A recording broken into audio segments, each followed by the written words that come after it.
My name is Fryda Schweitzer, and I was born in Poland to a family of 6. We were 4 siblings and my parents. And I was not at all interested or involved in politics, so little did I know what awaits me. I was 15 years old when the Second World War broke out, and as soon as the Germans occupied our town, we felt that they introduced different laws for the Jewish population. Like they took my father's livelihoods away, schools, theaters, clubs, all gathering places were forbidden, were closed. Instead of going to school, I worked in a factory where we repaired uniforms for the German army. In the beginning, we were ordered to wear a white armband with a blue Star of David, and I have a photograph of me and my girlfriends wearing it. After a few months, we were ordered to wear a yellow Star of David. Instead of the white armband, we had to wear a yellow Star of David in the front and in the back, and I also have my yellow Star of David, which was sewn on my garment when I was sent to camp. Till 1940, we were still together. My brother was sent away in 1940 to a labor camp to Germany. And then on the 12th of August 1942, the whole Jewish population from our town and the surrounding areas were ordered to report to a football ground like the MCG here. We were told that we will be given new identification cards, but that was a big lie. As what happened, we had to undergo a selection, and this is when and where my nightmare started, as this was the last time I saw my mother and my eldest brother and my little sister. We were housed in barracks and slept on back and lice-infected bunks. Most of our waking hours were spent working, which was 11 hours, going to and from work, or standing on roll call and being counted, no matter what time, how long it took and what the weather was. We had to stand till everybody was accounted for. I was working in a spinning mill, and in order to have the cotton joined onto the spools, which was winding the cotton, we had to have immersed our hands in cold and muddy water. So by the time I finished work, my hands were very sore and numb. We had to run all the time, up and down the machine. And in the aisle were walking guards, and they were watching us if we are not just standing idle or talking to somebody, which was forbidden. We were always hungry and always thinking how nice it would be to be able to start a loaf of bread and just stop when the grumbling stops.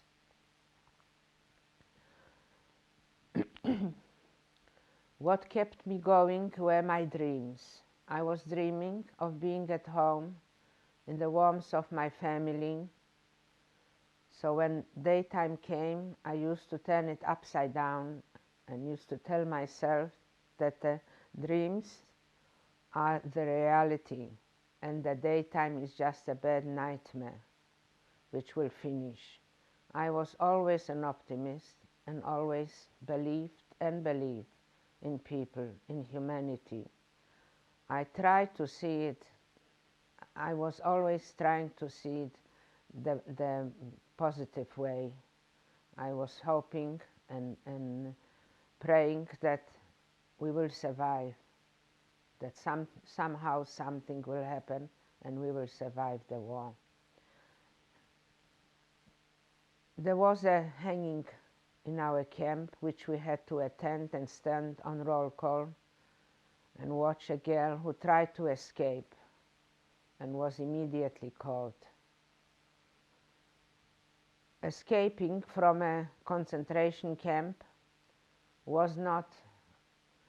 could not be compared to escaping from a prison. I'm not trying to say that escaping from a prison is easy, but once the prisoner is on the other side of the wall, he gets all the help from his family, friends, food, shelter, clothes. While a girl who tried to escape and save her life did not have all those facilities. It was very hard. I'm not saying that there were not cases where people did manage to survive, but there was very, very few, and she did not. And that's why she was punished by being hung. And the feeling, watching it happening, I could see that we are in the hands of ruthless people who don't care whether they hurt somebody or killed somebody. They didn't have to report to anybody. There was no justice performed, no trials or anything. So this gave us such a setback, but still we tried to do our jobs and keep away from problems. At the end of 1943, there came a commission, and this is when we became a concentration camp. As we had to strip, and we were given numbers instead of being called by our name. We were being called by the number. And there was one girl who was not well. She was sick. She was sent to Auschwitz. But we stayed at the camp and kept on working. But at the end of 1944, the factory closed. And this is, instead of sitting around and doing nothing, we were sent out into the fields to dig ditches, which served no purpose. As one day we dug them up, and the second we covered them. As you know, the winter in Europe is very harsh, sometimes raining, sometimes snowing, windy, cold. Our clothes was very shabby, and so were our shoes, and our food rations became even more meager, so we were very miserable. And after such a day's work, coming back to the camp, we thought, well, that's it, that's the end of us. We won't be able to survive, we will catch pneumonia after such days of wet clothes and hunger, but somehow we did survive. We were liberated by the Russian army on the 8th of May 1945, and it's just unimaginable to describe the feeling we had by being liberated and being free, being able to walk through those gates. But it was a mixed feeling, because I didn't know who am I coming home to, who survived. As my cousin, one of my cousins, was in a camp not far from where I was, she came, and she was like a sister to me, because for a while she was living with us. And she came to pick me up, and we were sent both to Sosnowiec, to the town where we came from, and that's where I found out that my mother and my little sister were sent to Auschwitz, where they perished. When the ghetto was closed, they were sent to Auschwitz. And also, my eldest brother got killed when the Allies were bombing Germany, and he was working outside, and the bomb fell and killed about 30 boys there.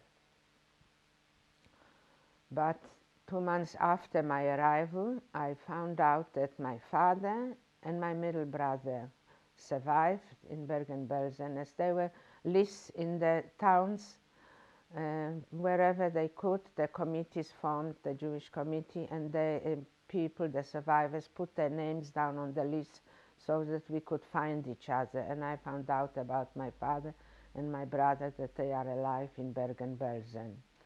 So I am among one of very few whose half a family survived. My husband is an only survivor, and so is my sister-in-law, and many, many more people who haven't got any relatives. But I was very lucky, and as my dad sent a message to me to come and join them in Bergen-Belsen, where the Allies formed a displaced persons camp, and they took care of the survivors. Even so, many thousands got killed, died after the war because they were too exhausted to be able to survive. The help came too late for them. But I joined my dad and my brother, and we had the opportunity to immigrate to Australia, where we started afresh, and we are very grateful to the Australian community and to the Australian government for giving us the chance, the opportunity to start afresh, to start a new life. And this is partly because I'm coming to the Holocaust Museum, where I talk to the students and tell them how important it is to keep the democracy, cherish our freedom, and see that it doesn't happen what happened in Europe, because we have to stand up and be and be accounted for. We have to do something about it, not just rely on other people. Thank you.